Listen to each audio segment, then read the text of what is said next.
Second team pick.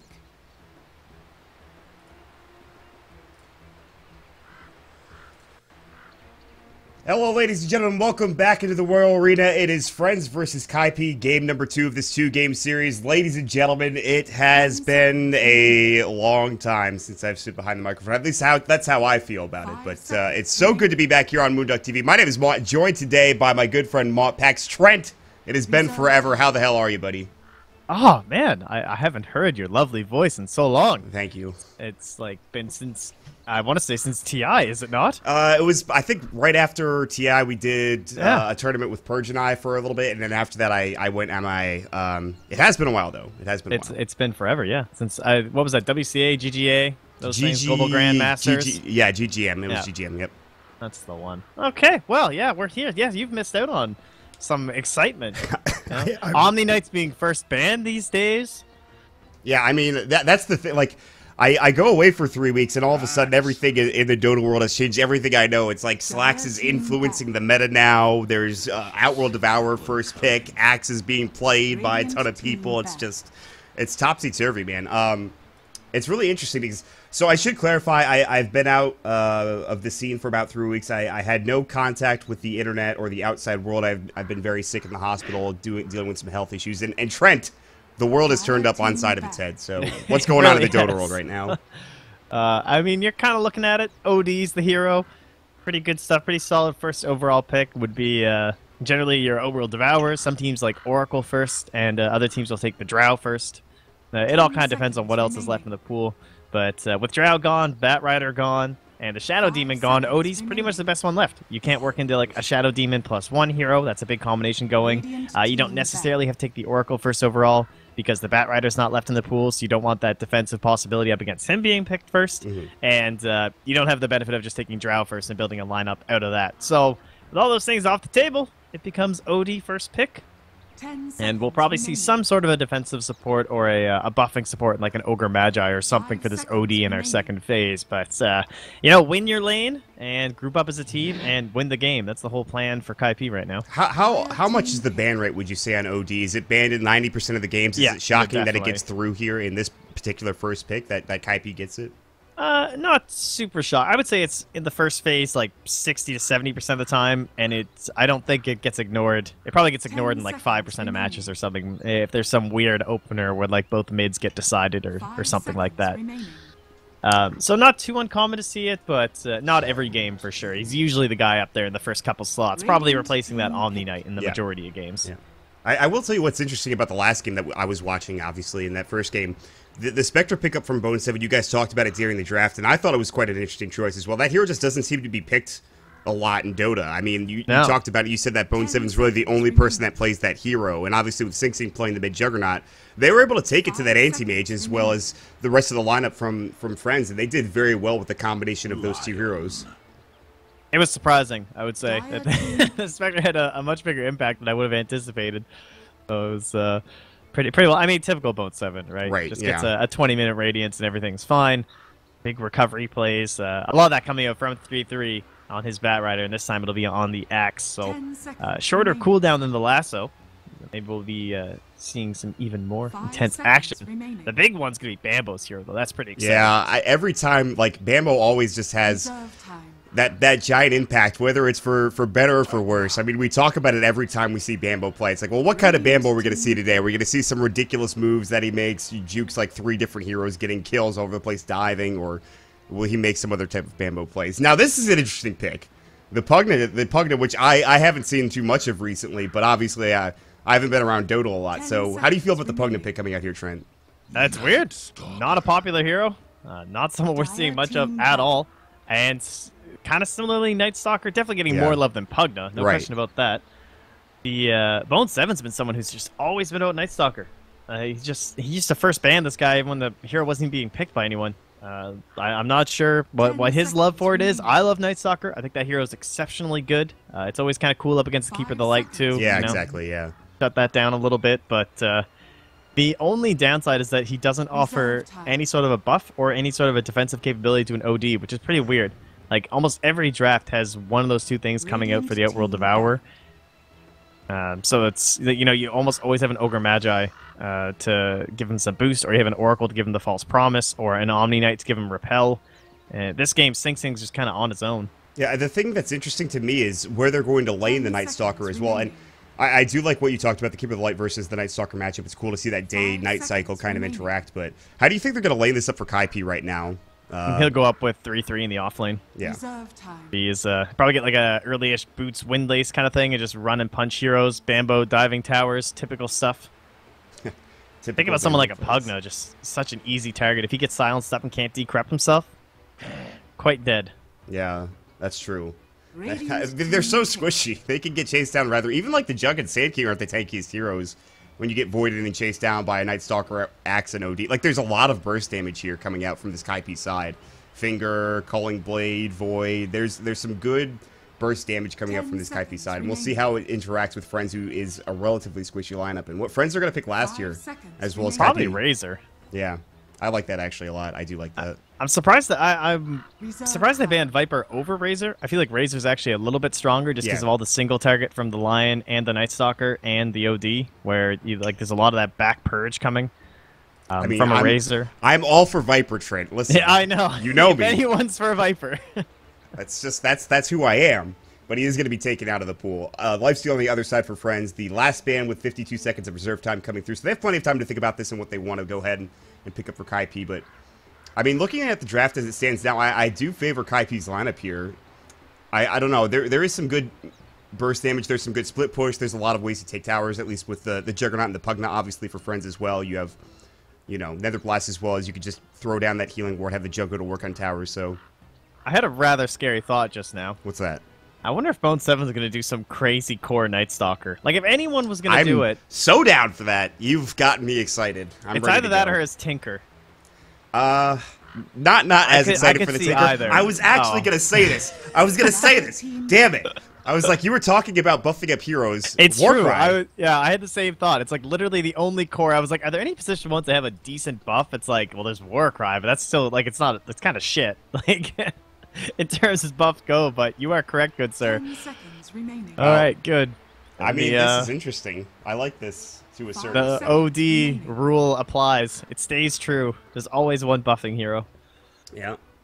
And if they can get people locked down, this Sven Night Stalker Axe OD combination can absolutely thwomp the enemy side of Friends. So we'll see. We'll see what Friends decide to go for. They have 2 minutes in reserve time.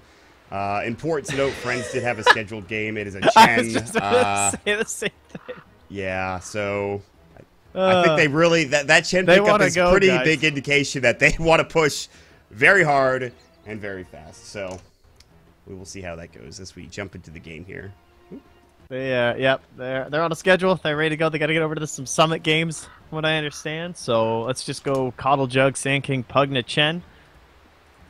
Not often Sand King's like the slowest hero in a lineup. Yeah, that's true. And he's not going to come online by the time they want to start getting and pushing, grouping up and pushing down towers, or at least the first one. But I mean, the good thing about this is that his Blink Dagger timing will be accelerated if they can get some of those towers. That's the thing. And depending on how he wants to build up this character as well.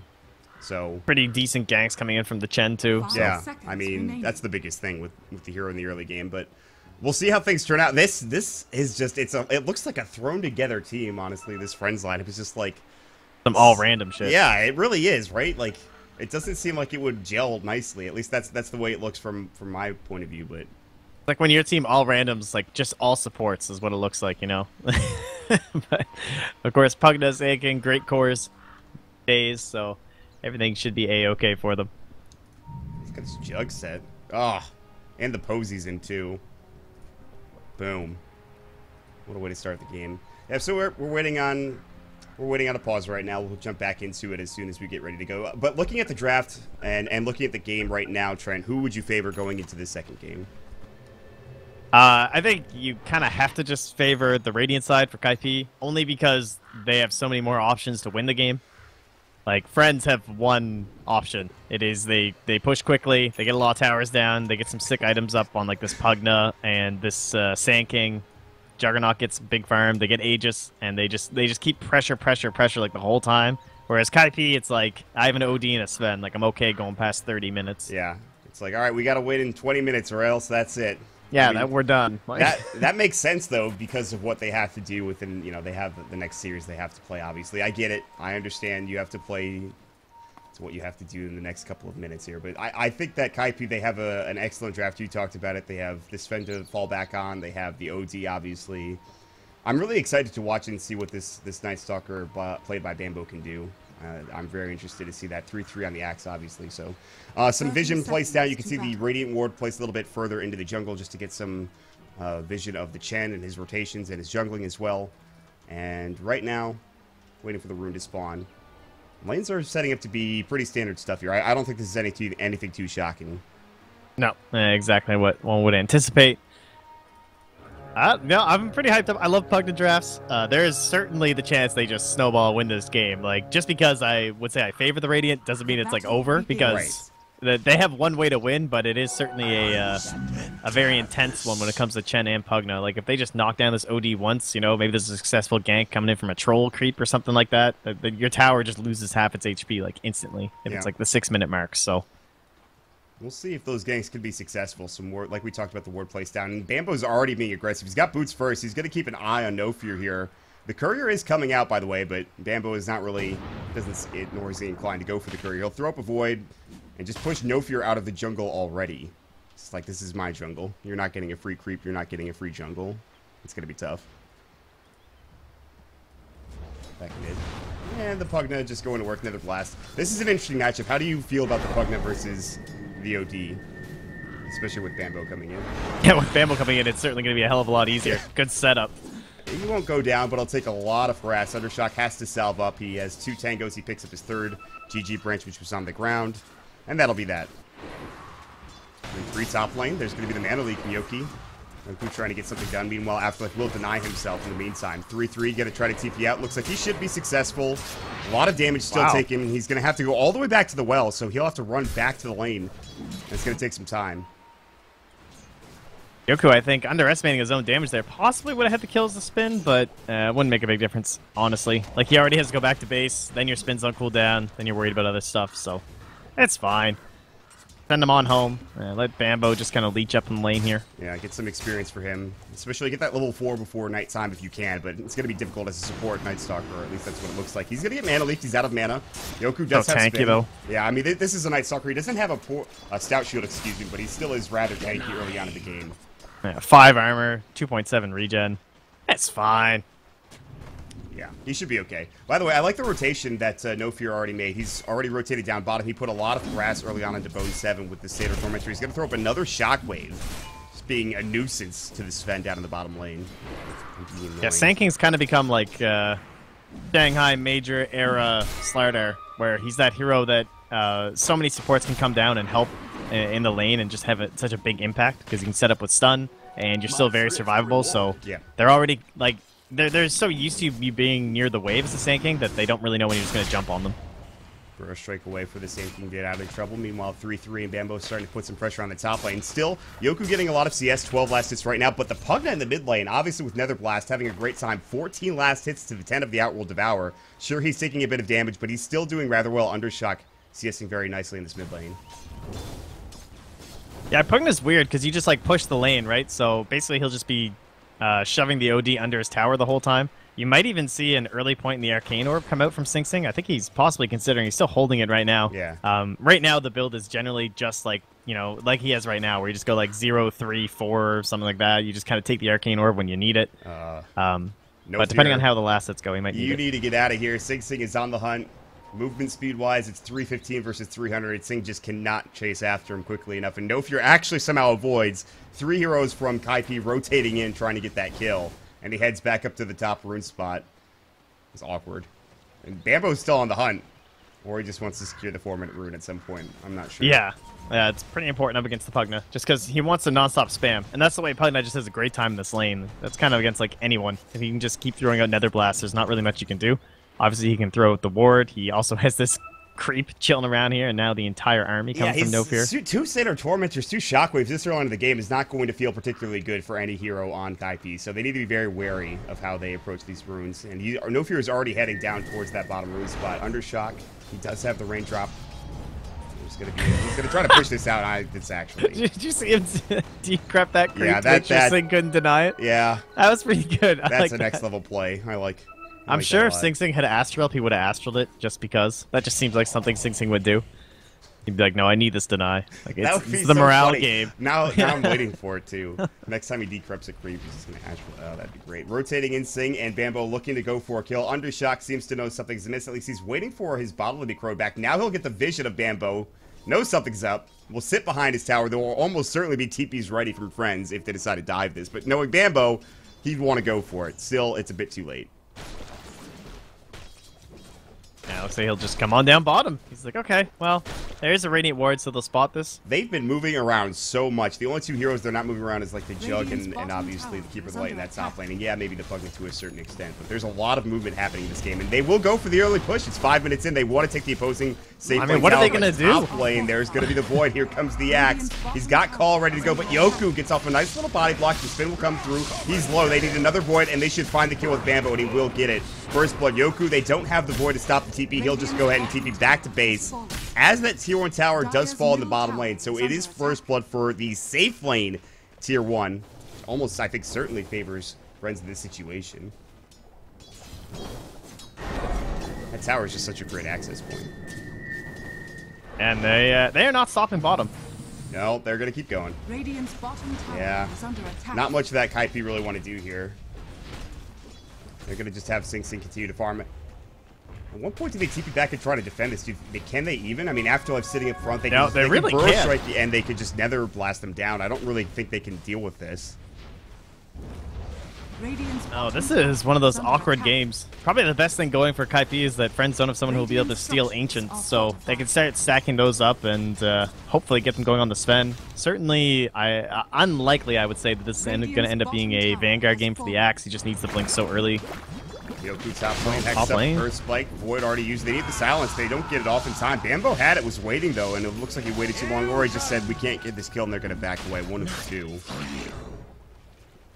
And that should be the end of it. Always when a fly's going to rotate up. I don't think they can get a kill. They're not going to. They're going to instead just push middle. I mean, they're doing this methodically. You see this so often with push lineups. One tower after another. Keep the pressure on. Make sure the Sven can't get anything. And Bone 7 right now is not in a position to fight. Excuse me. I don't think anyone on the Radiant's ready. No, not at all. It's happening. The group up. I mean, this is what this lamp's designed to do. Yeah. Kaipi know what's coming, but it's all about that bounce back play. It's all about that first big call and rotation coming in from the Axe. Trying to catch him with that Blink Dagger. This is how friends win, though. This is what we talked about. Like, this is their path to victory. If this game goes longer, their chances become slimmer and slimmer. And it just looks like they know what they have to do. They'll take a tier 1 bottom, a tier 2 bottom, a tier 1 mid. It looks like they're going to give a tier 2 mid as well. You can see Sing Sing and Bambo are here ready to maybe do something, but there's not anybody else in position to defend this. They're not fighting. 7 minutes, there's only 1 kill in the game, Trent, and this is just pushing Yoda. More towers than kills? Yeah. Yeah. Well, it's working. They're going to get a pretty nice gold advantage out of This this. Chakra Pugna is just stupid. Yeah. That is a lot of Nether Blast, that cooldown He reduction. never runs out of mana. They're running in, though. There's the Void, Burrow Strike out, Afterlife. He doesn't have Sandstorm. He's going to get silenced up. And they do get that Astral off. No Arcane Orbs for the Outworld Devourer, but they should be able to get this kill at the very least. The sacrifice for friends will come. There's the Stormhammer. They want to give this maybe to a core, but instead Fluff will take it at the end of the day. Nice little kill, a sacrifice, if you will, for friends. Yeah, they get the tier 2 tower. They lose the Sand King. Not the worst thing in the world for this dire side, Trent. Oh, can you check the overlays? Sorry, bud. Dear God. What the heck was that? Alright, I don't know why that was there. My apologies. No problemo, hombre. Well, it is hey, man, right now you're back, baby. a 3... You look at the net worth, and you just have 3 of these heroes. It's a 4,000 net worth advantage at this point for the friend side. You have a experience...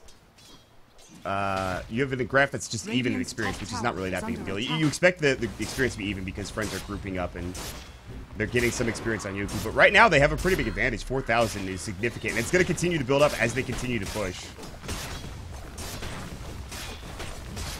I mean, like, they're going to just keep taking these towers. There's nothing that Kaipi can do. They have... There's going to be some big items coming out here. You're going to have a mech soon for the Chen. Afterlife is building into a drum. Yoku's going to have his first real item soon. Yeah, this is pretty scary, just as it is like 3 more minutes until nighttime. Bambo is almost level 6.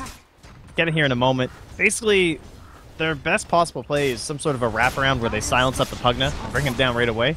But he's going to be in the middle of this Chen, an Omni Slash from Yoku, stuns coming in from Afterlife, so you can see they're like kind of bubbling around Undershock right now. All that matters is he keeps throwing. Oh, look at the Shocker dropping the Arcane Boots. Oh man, they are serious business right now. They're pushing a tier 3 tower at 9.5 minutes into the game, and I've seen this a lot with pushing strats, but it never ceases to amaze me. Undershock's to go ahead. He's already got his Aether Lens. They're pushing him. There's going to be the Decrep. Fluff takes half of his life from a Decrep Nether Blast. Poor Fluff. And he dies to the second one. Oh, he wasn't expecting it because of the Coddle. He didn't think about that. Yeah, the cooldown reduction is absurd. They are pushing high ground.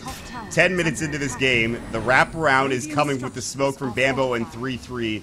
Illuminate's getting thrown up as well. They have the Hellbearer Smasher tanking. Yoku will go in. Blade Fury very deep. Burrow Strike they found Sing. Raindrop will block most of that damage. Void to the backside. Call onto 2. The counter Helix procs not quite there. Blinding Light comes through as well. Nether Blast. OD ult. Chop 1. They get the double kill. Epicenter will come through. Only 1 dead for Kaipi. So far 3 on friends. And Yoku's left out to dry as well. Blade Fury gets blocked by the creep wave. No phase through. Bambo's still looking for this void. He'll find it. They have a silence as well if needed, but it looks like Kaipi will defend high ground and get 4 kills out of this. Earth's Flight comes through, but it's Signet gets the double kill with the Astral at the end of the death.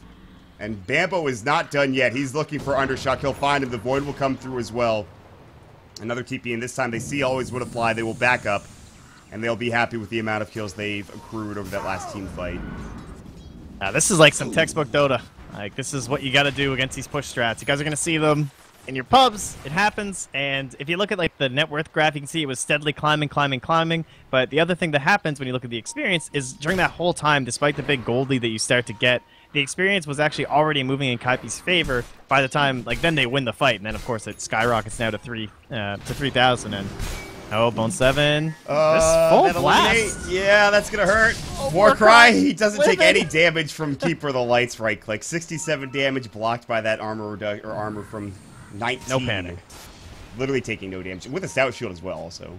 But in the early game, spells are more important than gold for the most part. Obviously, like big items like Mechanism are insane really early on, but the levels going on to spells for like Fluff and the Night Stalker 2 just really help in that big high ground defense. And then we all know gold comeback mechanics, right? They're going again, by the way. Yeah, I mean, they have to. They have no choice. This is Dota for them. I thought they might take a half a second to maybe just get this completed, whatever. I don't even think they can Roche. Like, maybe with level 2 healing where they could, and Kaipi are going to do the same thing again. They're going to smoke up and sit right here on this perch. And there's the Nether Ward. They've spotted it out. Afterlife backing up. They realize that everyone's off the map. Bone 7 hasn't been spotted yet. Yes, they've seen him.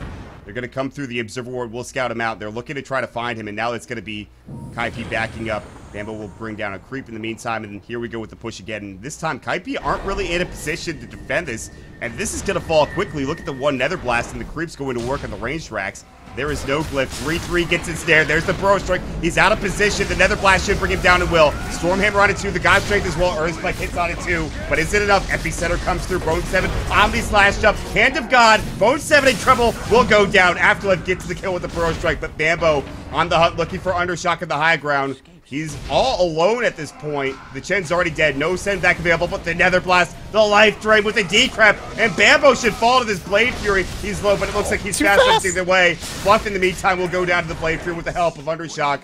On the other side, Sing Sing getting chased out as well. Yoku looking to at least do some more damage. Alright, that is a Sanity's Eclipse. The TP was canceled at the end, and the Pugna will go down. Afterlife Burrow Strike up. Yoku coming back and Illuminate. Blade Fury and 3-3. Staying too long, and finally this fight looks like it will end with friends getting some much-needed advantage. That was a great fight for them.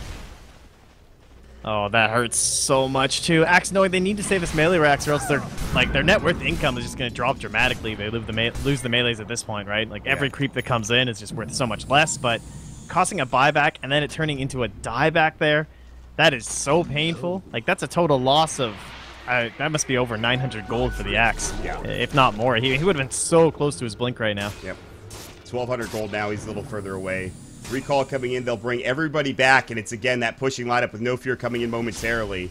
And they want this Melee Rax. I do not blame them. God's Strength is back up. There's the Earth Spike. Undershock in trouble. Astral actually going to bring him down. Maybe 140 HP left in the tank, and he will fall. Afterlife now in trouble as well, getting chased down. They have, I think, a Void back up in 2 seconds, ready to go. And everybody has to leave. Burrow Strike on the other side of the ravine. And the Glimmer Cape on a No Fear isn't going to be enough. Sing Sing looking for at least one kill here. Will they find it? No Fear. Juking and jiving. He has no TP scroll on. Fluff will find him. There's the Test of Faith coming out. Pendants. Looks like it's going to be enough to bring him down, but No Fear still will be the sacrifice. The Calling Blade and Afterlife is just trying to get out the best that he possibly can. He has purchased his Blink Dagger. Stormhammer is nice dodge from Sandstorm coming through. He pops the drum charge. Is he actually going to get out of this? Oh my god, there's no way. He actually just survived. What a player. Yeah. Oh, Yoku Invis Rune. He was thinking about it. But he's like, I don't know. There's a lot of people nearby. Yeah, the Omni Slash, if it was solo. But he's still pretty tanky. Dambo is 1280 HP. But He needs again, him to leave the wave. Kaipi And, do oh, there's a survive, blink though. on the Sand King too now. Yeah, he just purchased it up, but... Oh. Here we go. Dambo's just so Dire's fast. middle Phase tower Boots, Night is under Stalker. attack. Alright, maybe he's dead now. Even Oh, this. they didn't have vision. Like, they need a lot of damage. Alright, he wants the courier instead. Dambo's Alright, like, Yoku. what are you doing? Now he realizes that... Oh my god. Oh, the recall! The Burrow Strike Bambo with the TP, but it's not quick enough. He still might actually survive because of how fast he is. Afterlife has another stun in 3 seconds here. Everyone's clowning. Yeah, this is some clown shoes Dota. I was actually just going to say that. This is some serious clown shoes Dota. Okay, so, friends have the items. The mechanism has been brought in. There's an Aether Lens on the Pugna. The Blink, of course, as we just saw, is there on Afterlife. Glimmer Cape on the Caudal. They have all of these value items to make this push work. Radiant's The Blink middle Dagger tower is still is not under up for the attack. axe. This is like the key moment for friends.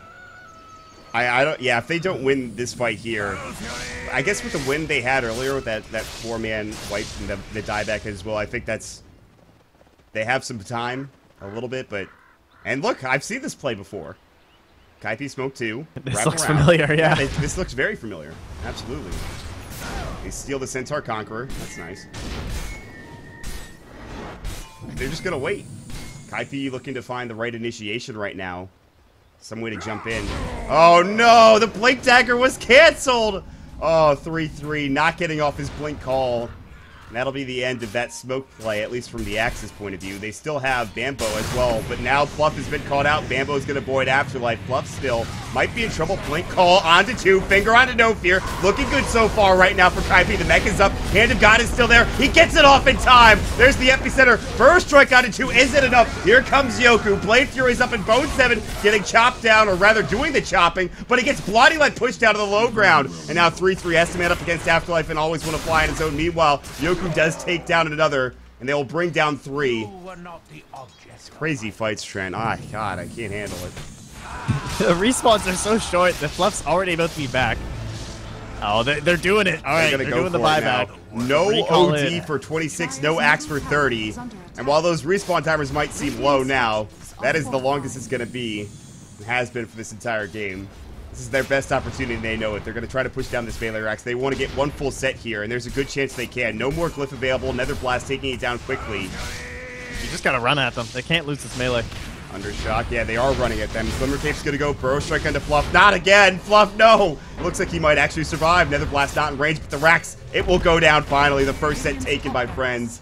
The push strat so far successful. Undershock getting help with that healing ward. Blink back in. Burrow Strike onto Bambo. And here we go. Oh, what a call call. onto 3, but he gets pushed away. Still some good counter helix procs. Is it enough? Great mech coming out here to save everybody. The Illuminate coming through as well. Bambo's getting low. Test of Faith and the Nether Blast. And now Bone 7 in trouble as well. There's a nice Hex, but Fluff will lose his life because of it. Meanwhile, Afterlife, another Burrow Strike. Another Blast. Double kill for Always Wanna Fly. And it's about to be all 5. Yoku trying to bring him down. It's going to be a double kill for Undershock. 5 dead. The look at best those creeps opportunity. mid. And friends are pushing in now to this tier 3 tower mid lane, Fred. Caudal's up, Pugna's up. It never Dire's stops. bottom tower is under And the attack. second Chen comes back, the recall's gonna be there. Oh, the ulti's actually just ending, so at least Chen will have to walk. One good part for Kaipi. Yeah, Bone 7, though, he's going to have to do it pretty much on his own here. Fluff is going to be up, but if he walks up and so much as a breeze hits his face, he's going to die. They won't be able to get this melee racks, and the Nether Blast will do some significant damage and permanent to range, but there's the Glimmer Cape on Undershock trying to get out. Dust will go, and Undershock may have to lose his life here. Bambo's going to go right in, and there's the Earth Spike. Storm Hammer, they'll bring him down. The kill's a kill, but it just feels like it's almost too little too late. Still, though, they have the comeback potential, but I don't know, Trent. Actually going for a Blink Dagger on our Pugna now, too. He bought out the point booster and then just snags himself a Blink. Listen, if you see Fluff, that's like a free kill. You just blink and kill him. Yeah, with that shocker going. I mean, if he really wanted to be a jerk, he could buy a Dagon, but... Yeah, that's actually not a bad idea, frankly. Considering the way they need to win this game. Like, where the Necros at, guys? Come on. Right, seriously. 5 these bad boys going. Earth Spike will come out. They'll take down the Tier 1 tower. Kaipi showing that they've got some push, but here comes the team fight. Afterlife coming in. Omni slash Fluff will just need one more auto attack from Afterlife, and there it is. Bringing him down. Bambo will get out. Meanwhile, the Astral saving them from any further damage, and Yoku will really just waste that Omni slash. Doesn't really find anything out of it other than Fluff. I mean, and they're going to push again, because that's what they do, right? Oh, yeah, Bambo. All right, so Bambo's in a nice spot, actually, here. There's no vision up here. It is nighttime. Yeah, but he's the only one there. They're not really ready for this pincer maneuver, although I always want to fly. He's rather squishy, even though he has an active set, but maybe not that squishy anymore. Or close to an axe, I should say. Blink back. I like this from Undershock. Every time he's put in kind of an awkward position and he has the Blink Dagger available, he can just blink out to safety after he throws down that Nether Blast. As you saw, that's what he just did there. Coming in from the side, Fluff is looking for a potential initiation, but... they're just going to let this go? Yeah, this Rax is gone. They've just given it up. That's it, man.